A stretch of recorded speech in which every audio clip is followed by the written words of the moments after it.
আসসালামু আলাইকুম, সবাইকে প্রজাপতি ট্যুরস অ্যান্ড ট্রাভেলের স্বাগতম। আমাদের মাধ্যমে ইমার্জেন্সিভাবে এই নভেম্বর মাসে মানে 7 দিনের মধ্যে আমাদের এই যে দুই ভাই, ওনাদের বাড়ি হচ্ছে নরসিংদী আর ওনারা কেএল এর এই পাশে থাকে। ভাই এটা কেএল এর কোন জায়গা? ওয়াংসামাজু। সো আপনারা যারা ইমার্জেন্সিভাবে অ্যাপয়েন্টমেন্ট ছাড়া নভেম্বর মাসে যেতে চান তারা অবশ্যই আমাদের সাথে যোগাযোগ করবেন। যাদের ভিসা রানিং তারাও যোগাযোগ করবেন। আর হ্যাঁ, অ্যাপয়েন্টমেন্টের মাত্র 4 দিন বাকি আছে। যারা অ্যাপয়েন্টমেন্ট নিতে চান ডিসেম্বর মাসে তারা অবশ্যই এই মাসের মধ্যে, এই 4 দিনের মধ্যেই আপনারা নিয়ে নেবেন। সো ভাইয়া, আপনারা তো আমাদেরকে বিকাশে টাকা পেমেন্ট করবেন, তাই তো?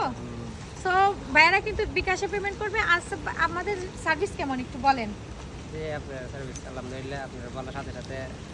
আমরা চলে আসছি তো না, আমরা ভাবছি যে ভাইয়ারা হচ্ছে আসলে এই দেশে মানে তাদের তো কাগজের সমস্যা, আমরা এখানে আসলে তাদের খুব ভালো হয়। দূরে ব্যাংকে গেলে যদি পুলিশের সমস্যা হয়, এজন্য প্রবাসী ভাইদের পাশে আমরা সব সময় আসি। তো ভালো থাকবেন, যেখান থেকে দেখছেন লাইক দিয়ে কমেন্টের সাথে থাকবেন। হোয়াটসঅ্যাপ নাম্বার আমাদের আইডির ভিতরে দেওয়া আছে। তো ভাই আপনাদের যাত্রা শুভ, 7 দিনের মধ্যে ইনশাল্লাহ আপনারা চলে যাবেন। আল্লাহ হাফেজ।